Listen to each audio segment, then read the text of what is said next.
Ơ nhầm. Nhầm à? Ừ. Nhầm rồi. Mẹ ơi. Ơi. Nhưng mà con nhặt từng cái một thôi.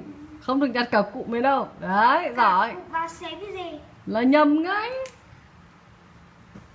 Siêu sao.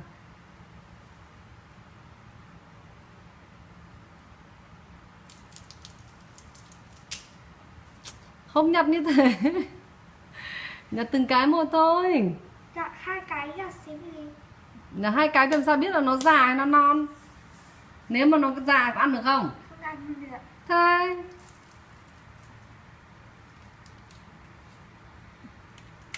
thế thì làm sao ăn được.